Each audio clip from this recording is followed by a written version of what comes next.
bonjour, bienvenue à notre rassemblement. On se retrouve en ce dimanche 18 avril et peu importe l'endroit où nous sommes de cœur et d'esprit regroupés ensemble au nom du Père, du Fils et du Saint-Esprit. Amen. Et je vous souhaite que la paix du Seigneur soit toujours avec vous et avec votre esprit. Jeudi de cette semaine, le 22 avril, sera le jour de la terre. Comme chrétiennes, comme chrétiens, nous avons cette responsabilité de prendre soin, comme le dit le pape François, de notre maison commune, d'être vigilants sur notre consommation. C'est pourquoi que notre célébration va être un petit peu adaptée justement pour prier pour les environnementalistes, pour prier pour la protection de l'environnement, pour d'une certaine manière confier notre responsabilité de prendre soin de la terre, de l'écologie au Seigneur qui nous en a fait cet immense cadeau qu'est la nature. Alors, c'est pourquoi que nous allons remplacer la deuxième lecture par quelques extraits de l'encyclique du pape Laudato aussi, ainsi que les prières universelles qui vont avoir été adaptées pour l'événement. Même chose pour quelques prières durant notre rassemblement. Mais tout de suite, prenons conscience justement que nous ne sommes pas parfaits, qu'il nous arrive peut-être justement de ne pas soigner la façon dont nous prenons soin de l'environnement, que nous ne respectons pas toujours la création que Dieu nous a donnée, ou peut-être que nous n'aimons pas justement assez la création que Dieu fait avec chacun de nous. Invoquons cette miséricorde de Dieu qui nous fait prendre conscience de l'immense cadeau qu'il nous a fait de l'environnement, de la création et de notre propre vie. Seigneur Jésus, tu as ouvert le cœur de tes disciples à ta nouvelle présence de ressuscité. Délivre-nous de nos hésitations à croire et prends pitié de nous. Ô Christ, tu nous apportes la paix et la joie. Délivre-nous de nos peurs et de nos tristesses et prends pitié de nous. Seigneur, tu es toujours notre défenseur auprès de Dieu le Père. Délivre-nous de nos péchés et prends pitié de nous. Que Dieu, dont la puissance est celle de l'amour, nous fasse miséricorde, qu'il nous pardonne nos péchés et nous conduise à la vie éternelle. Amen. Et maintenant, louons le Seigneur avec toutes ces chrétiennes et ces chrétiens de par le monde, aujourd'hui, en ce jour du Seigneur, qui sont regroupés ou en communion de prière, et chantons la gloire de Dieu.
Et maintenant, recueillons-nous, faisons cette place intérieure au Seigneur qui nous habite déjà.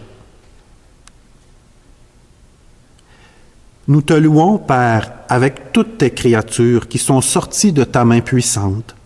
Elles sont tiennes et sont remplies de ta présence comme de ta tendresse. Loué sois-tu. Fils de Dieu, Jésus, toutes choses ont été créées par toi. Tu t'es formé dans le sein maternel de Marie. Tu as fait partie de cette terre et tu as regardé ce monde avec des yeux humains. Aujourd'hui, tu es vivant en chaque créature. Avec ta gloire de ressuscité, loué sois-tu. Esprit Saint, qui par ta lumière oriente ce monde vers l'amour du Père et accompagne le gémissement de la création, tu vis aussi dans nos cœurs pour nous inciter au bien. Loué sois-tu par Jésus, le Christ, notre Seigneur. Amen. Maintenant, ouvrons la parole de Dieu. Mettons-nous à l'écoute des apôtres qui témoignent justement de la foi du ressuscité, qui nous amène à prendre soin les uns des autres. Lecture du livre des Actes des Apôtres. En ces jours-là, devant le peuple, Pierre prit la parole. « Homme d'Israël, le Dieu d'Abraham, d'Isaac et de Jacob, le Dieu de nos pères, a glorifié son serviteur Jésus, alors que vous l'aviez livré. Vous l'aviez renié en présence de Pilate, qui était décidé à le relâcher. Vous avez renié le saint et le juste, et vous avez demandé qu'on vous accorde la grâce de meurtrier. Vous avez tué le prince de la vie, lui que Dieu a ressuscité d'entre les morts. Nous en sommes témoins. D'ailleurs, frères, je sais bien que vous avez agi dans l'ignorance, vous et vos chefs. Mais Dieu a ainsi accompli ce qu'il avait d'avance annoncé par la bouche de tous les prophètes, que le Christ, son Messie, souffrirait. Convertissez-vous donc et tournez-vous vers Dieu pour que vos péchés soient effacés. Parole du Seigneur. Sur nous, Seigneur, que s'illumine ton visage. Quand je crie, réponds-moi, Dieu, ma justice.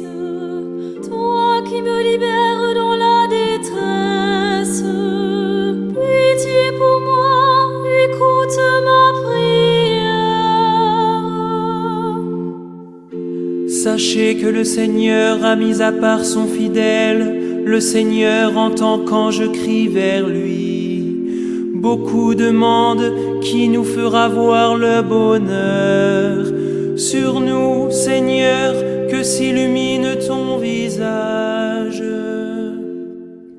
Sur nous, Seigneur, que s'illumine ton visage. Dans la paix, moi aussi je me couche et je dors, car tu me donnes d'habiter, Seigneur, seul dans la confiance. Sur nous, Seigneur, que s'illumine ton visage.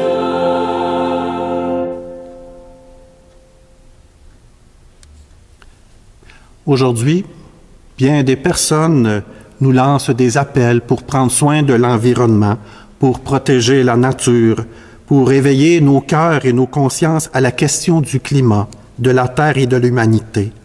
Le pape François aussi nous interpelle. Prenons le temps d'écouter simplement quelques extraits de l'encyclique Laudato Si du pape François. Je souhaite saluer, encourager et remercier tous ceux et celles qui, dans le secteur les plus variés de l'activité humaine, travaillent pour assurer la sauvegarde de la maison que nous partageons. Tous, nous pouvons collaborer comme instruments de Dieu pour la sauvegarde de la création, chacun selon sa culture, son expérience, ses initiatives et ses capacités. Cela implique une relation de réciprocité responsable entre l'être humain et la nature. Chaque communauté peut prélever de la bonté de la terre ce qui lui est nécessaire pour survivre, mais elle a aussi le devoir de la sauvegarder et de garantir la continuité de sa fertilité pour les générations futures. En réalité, l'intervention humaine qui vise le développement prudent du créé est la forme la plus adéquate d'en prendre soin. Cela nous empêche de concevoir la nature comme séparée de nous ou comme un simple cadre de notre vie. Nous sommes inclus en elle. nous en sommes une partie et nous sommes enchevêtrés en elle.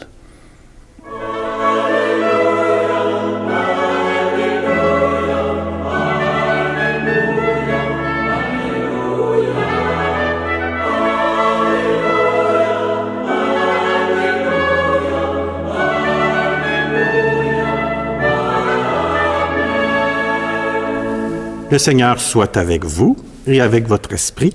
Bonne nouvelle de Jésus-Christ selon saint Luc. Gloire à toi, Seigneur.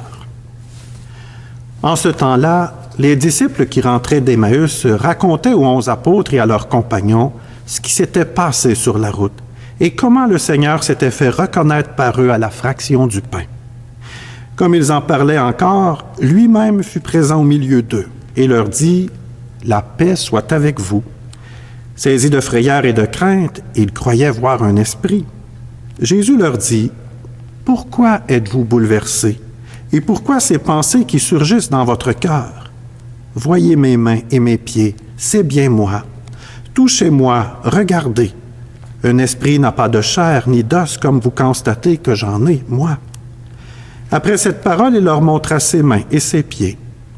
Dans leur joie, ils n'osaient pas y croire et restaient saisis d'étonnement. Jésus leur dit, « Avez-vous ici quelque chose à manger? » Ils lui présentèrent une part de poisson grillé qu'il prit et mangea devant eux. Puis il leur déclara, « Voici les paroles que je vous ai dites quand j'étais encore avec vous. Il faut que s'accomplisse tout ce qui a été écrit à mon sujet dans la loi de Moïse, les prophètes et les psaumes. » Alors il ouvrit leur intelligence à la compréhension des Écritures. Il leur dit, « Ainsi est-il écrit que le Christ souffrirait, qu'il ressusciterait d'entre les morts le 3e jour, et que la conversion serait proclamée en son nom pour le pardon des péchés à toutes les nations, en commençant par Jérusalem. À vous d'en être les témoins. » Acclamons la parole de Dieu. Louange à toi, Seigneur Jésus. Alors, j'ai le goût de vous raconter une parabole moderne un peu cocasse. Il s'agit d'une histoire un peu drôle, mais qui peut-être peut nous aider aujourd'hui à approfondir l'Évangile, à aller un petit peu plus loin dans notre compréhension de la présence de Jésus aujourd'hui. Alors, je vous raconte cette histoire d'un jeune homme, sportif, qui avait évidemment perdu son emploi. Il cherchait à se trouver un autre travail. Un bon matin, son épouse, en train de lire le journal, lui explique que, justement, il y a une annonce au zoo, dans la ville, où il recherche une personne sportive, athlétique et dynamique. Notre jeune homme se dit, « c'est parfait pour moi, je vais aller passer l'entrevue. » Alors, notre jeune homme arrive au zoo, rencontre le propriétaire et s'assoit pour discuter ensemble du futur emploi. Le propriétaire du zoo lui explique que leur singe est décédé, leur grand singe, et que c'est très coûteux et long de faire venir un singe de l'extérieur. Et comme ils sont justement dans la haute saison, en plein milieu de l'été, ils cherchent à engager un acteur qui va imiter un singe pour justement éblouir les visiteurs du zoo. Notre jeune homme, un peu surpris, ne sait pas trop s'il doit accepter. Le propriétaire lui fait alors simplement essayer le déguisement pour voir si ça lui convient. Notre jeune homme l'essaie et finalement, ça lui va comme un gant. Et notre jeune homme se dit, pourquoi pas? Et notre propriétaire du zoo décide alors de l'engager, lui remet quelques DVD, quelques livres qui traitent des singes pour que notre jeune homme puisse apprendre et justement être un bon acteur dans son rôle de singe. Et notre propriétaire lui donne 1 semaine pour bien se préparer. Alors, notre jeune homme retourne chez lui, passe la semaine à bien regarder comment les singes bougent, quelles sont leurs expressions pour se pratiquer davantage. Et au début de l'autre semaine, notre jeune homme se présente au zoo, habillé dans son magnifique déguisement de singe. Il s'installe dans sa cage et attend les premiers groupes de visiteurs. Arrive alors un groupe de l'âge d'or qui visite le zoo.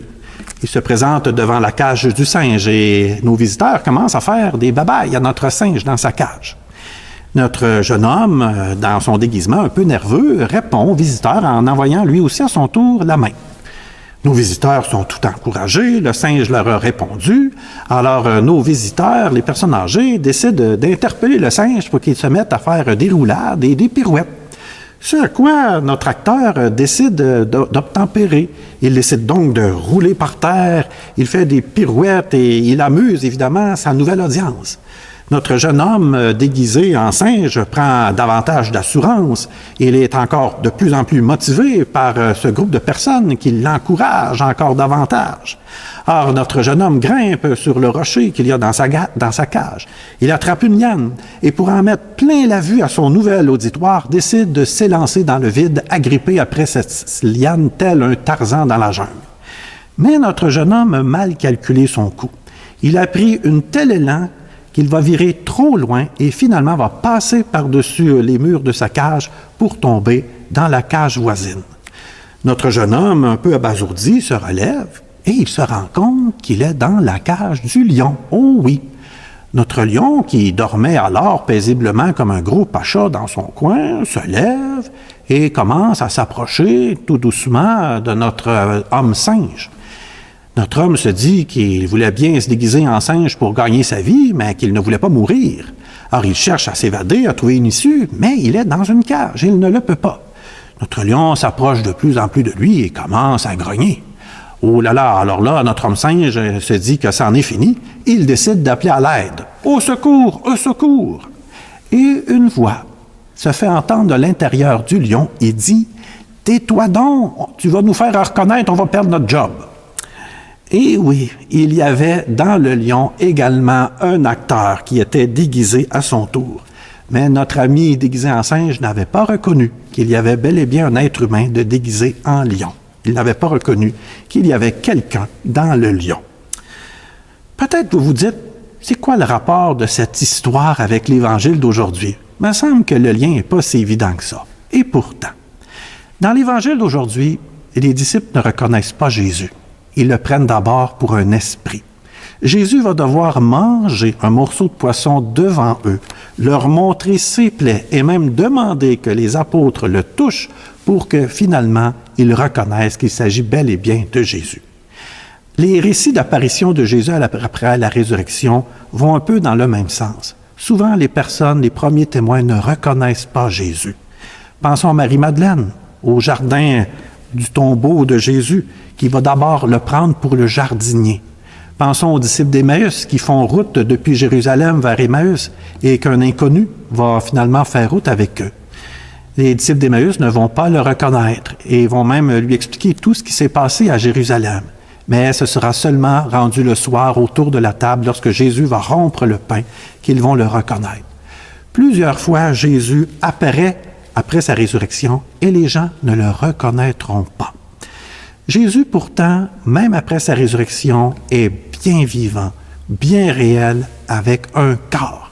Et Jésus va même devoir expliquer à ses disciples, à partir des Écritures, tout ce qui le concernait et qu'il devait bien mourir pour ressusciter, pour réaliser, on pourrait dire, la volonté de son Père et nous sauver, nous faire découvrir que nous autres aussi, nous sommes appelés à une vie d'abondance, que Jésus ne nous abandonne pas, que nous sommes tellement aimés de Dieu qu'il nous a donné son Fils unique et qu'il est toujours avec nous, bien vivant, bien réel aujourd'hui. Pas toujours évident, pourtant, de reconnaître en 2021 la présence de Jésus au milieu de nous. Pas toujours facile de reconnaître les signes de sa présence. Jésus, comme dans cette histoire, est pourtant bien caché dans le cœur des personnes et des événements que nous vivons.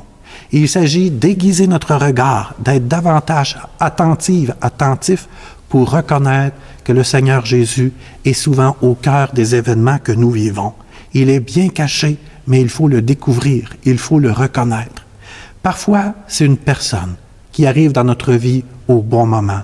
Parfois, c'est des paroles d'une personne que l'on aime, qui va nous encourager, nous soutenir. Parfois, ça peut être justement une solution que je cherche alors que je me sens dans un cul-de-sac et le problème va se résoudre par une idée, par une inspiration qui va m'arriver et finalement la situation va se dénouer. Parfois, peut-être devant, on pourrait dire, une incertitude, devant la peur, ça va être ce sentiment de sérénité, de confiance qui tout d'un coup peut s'installer en moi lorsque je rouvre davantage mon cœur au Seigneur. Nous soulignons aujourd'hui le jour de la terre. Bien, comme le Seigneur nous fait des clins d'œil également par la nature, par la création, Comment, dans le fond, l'environnement, la nature est pourtant une belle porte pour découvrir tous les cadeaux, tout ce que nous donne le Seigneur, à la fois pour nous nourrir, pour nous vêtir et pour nous loger également. Pensons à ce temps-ci de l'année, alors que la nature renaît, que les arbres se reverdissent, que les fleurs commencent à s'épanouir, comme nous pouvons trouver cela beau, nous laisser toucher le cœur profondément par cette vie qui renaît et par cette présence du Christ qui veut simplement renouveler en nous l'espérance que le meilleur est à venir. Pensons à l'été, au magnifique coucher de soleil. Pensons également aux nuits, souvent lorsqu'on peut admirer la Voie lactée, les étoiles, l'immensité de l'univers et prendre conscience comment la création est grande, qu'elle est bonne et d'une certaine manière découvrir que Dieu est caché au cœur, on pourrait dire, de sa création, au cœur des personnes que nous rencontrons et même des événements que nous vivons. Oui, aujourd'hui, dans notre célébration, prenons le temps de davantage découvrir, reconnaître cette présence du Seigneur qui est cachée, même dans ma propre vie. Prenons le temps de nous arrêter, de sentir qu'il est bien réel, bien vivant et qu'il nous appelle à une vie meilleure, à une vie d'abondance, à une vie où nous sommes appelés à vivre éternellement. Amen.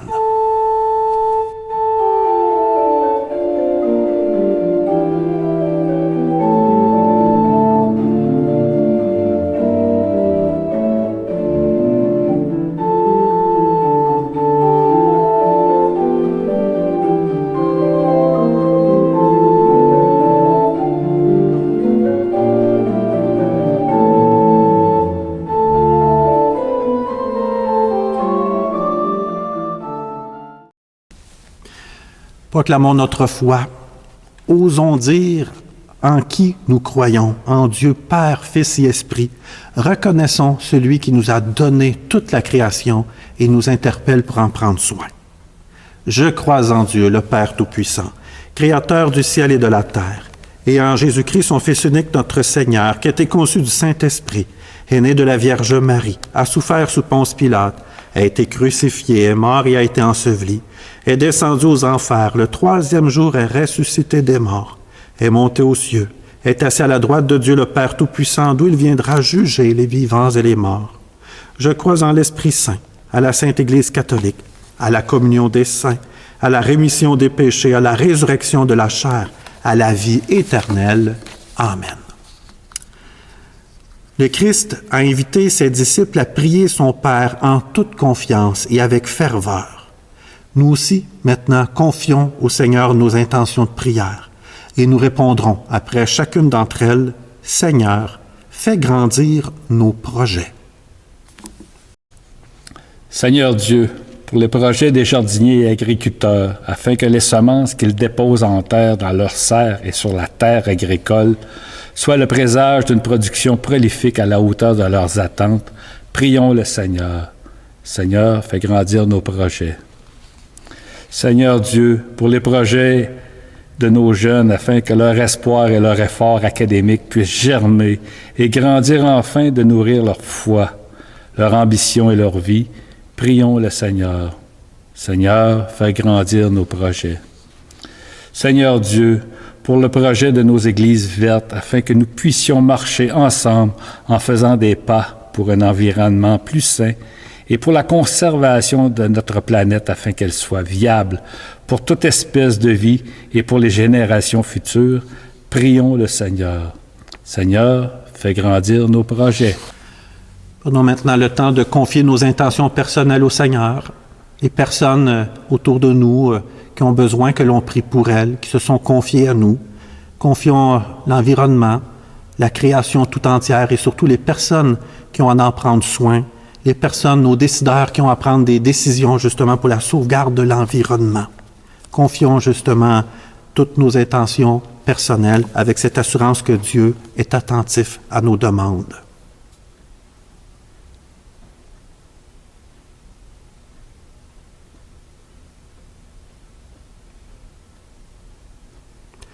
Dieu notre Père, tu nous montres en Jésus ressuscité que l'amour est plus fort que la haine et que la vie l'emporte sur la mort.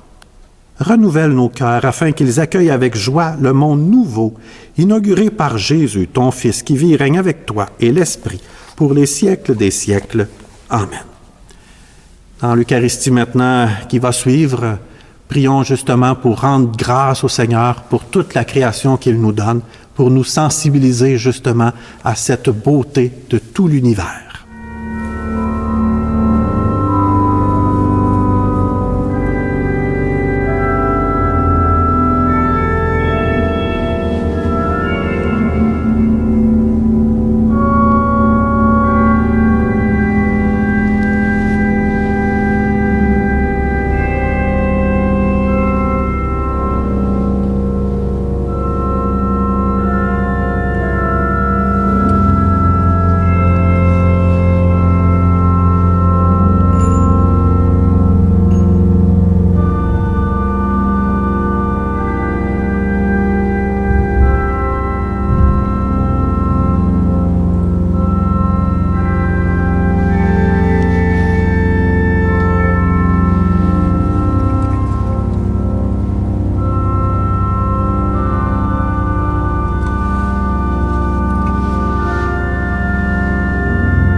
Et prions ensemble au moment d'offrir le sacrifice de toute l'Église pour la gloire de Dieu, le salut du monde.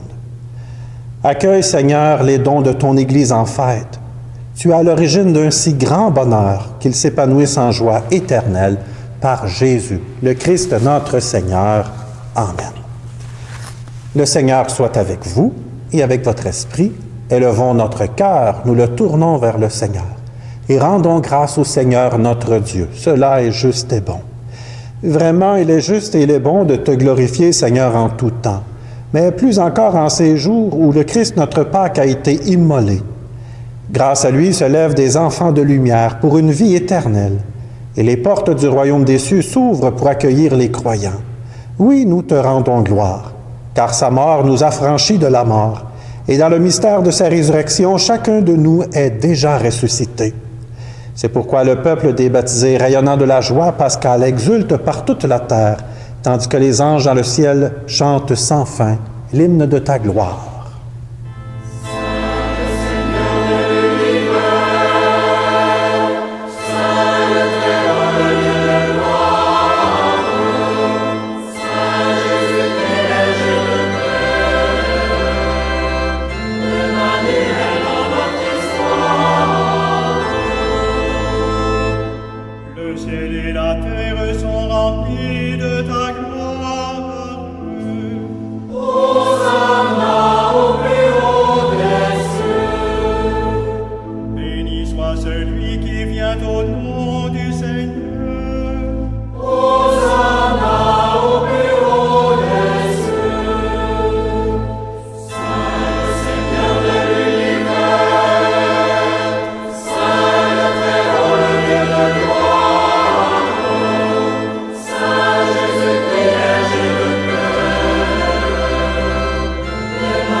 Tu es vraiment saint, Dieu de l'univers, et toute la création proclame ta louange, car c'est toi qui donnes la vie. C'est toi qui sanctifies toutes choses par ton Fils Jésus-Christ notre Seigneur, avec la puissance de l'Esprit Saint.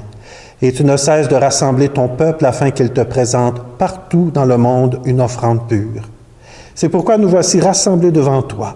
Et dans la communion de toute l'Église, en ce premier jour de la semaine, nous célébrons le jour où le Christ est ressuscité d'entre les morts. Par lui que tu as élevé à ta droite, Dieu notre Père, nous te supplions de consacrer toi-même les offrandes que nous apportons. Sanctifie-les par ton Esprit, pour qu'elles deviennent le corps et le sang de ton Fils Jésus-Christ notre Seigneur, qui nous a dit de célébrer ce mystère. La nuit même où Jésus fut livré, il prit le pain, il rendit grâce, il le rompit et le donna à ses disciples en disant « Prenez, mangez-en tous, ceci est mon corps livré pour vous. »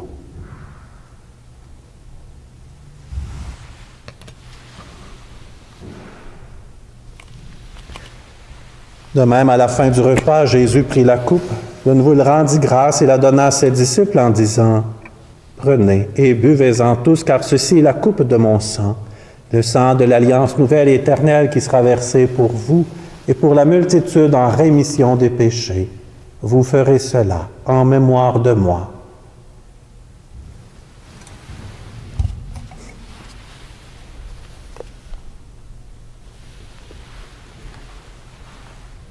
Il est grand le mystère de la foi. Nous proclamons ta mort, Seigneur Jésus. Nous célébrons ta résurrection. Nous attendons ta venue dans la gloire. En faisant mémoire de ton Fils, de sa passion qui nous sauve, de sa glorieuse résurrection, de son ascension dans le ciel. Alors que nous attendons son dernier avènement, nous présentons cette offrande vivante, sainte, pour te rendre grâce. Regarde, Seigneur, le sacrifice de ton Église, et daigne y reconnaître celui de ton Fils qui nous a rétablis dans ton alliance.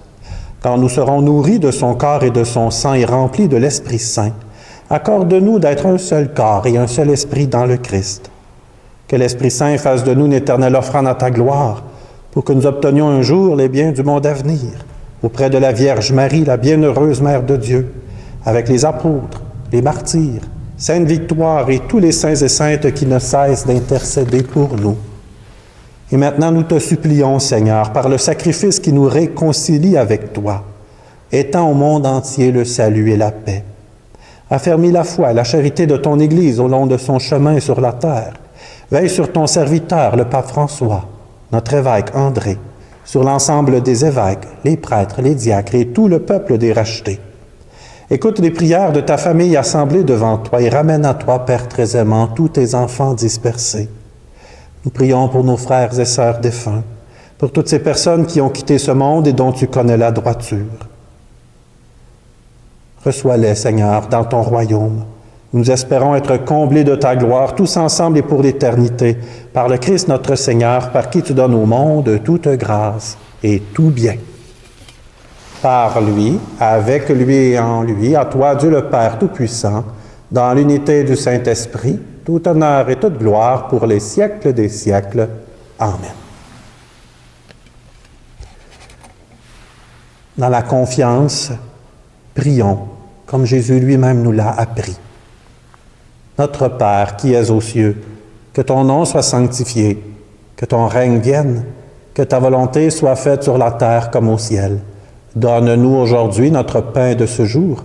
Pardonne-nous nos offenses comme nous pardonnons aussi à ceux qui nous ont offensés, et ne nous laisse pas entrer en tentation, mais délivre-nous du mal. Oui, Seigneur, délivre-nous de tout mal. Délivre toutes ces personnes dans le monde qui sont aux prises avec la guerre, la famine, la violence, toutes ces personnes qui doivent quitter leur terre d'accueil pour trouver une nouvelle maison, une nouvelle résidence. Oui, Seigneur, sois vraiment cette présence qui nous libère de cœur et nous rassure devant les épreuves. En cette vie, nous espérons le bonheur que tu promets et l'avènement de Jésus-Christ, notre Sauveur. Car c'est à toi qu'appartient le règne, la puissance et la gloire pour les siècles des siècles. Amen. Seigneur Jésus-Christ, tu as dit à tes apôtres, « Je vous laisse la paix, je vous donne ma paix. » Ne regarde pas nos péchés, mais la foi de ton Église. Et pour que ta volonté s'accomplisse, donne-lui toujours cette paix, conduis-la vers l'unité parfaite, toi qui règnes pour les siècles des siècles. Amen. Et je vous souhaite que la paix du Seigneur soit toujours avec vous et avec votre esprit.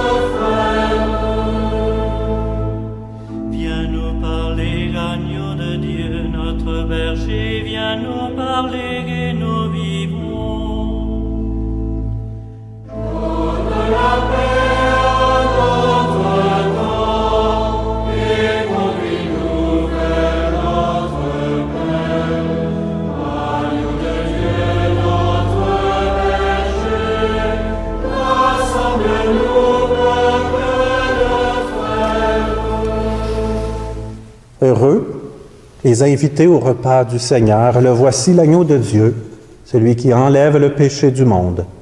Seigneur, je ne suis pas digne de te recevoir, mais dis seulement une parole et je serai guéri.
Et maintenant, prions. Seigneur, toi le Dieu de la vie, toi qui as confié aux êtres humains la mission de garder, de protéger la nature, nous qui sommes ici entretenons l'amour de la terre et nous te demandons de bénir nos semis, nos plantes, les grains que nous allons bientôt mettre dans nos jardins. Nous te remercions pour le travail du soleil, de l'eau, du vent, du sol qui permettra que germent ces semences.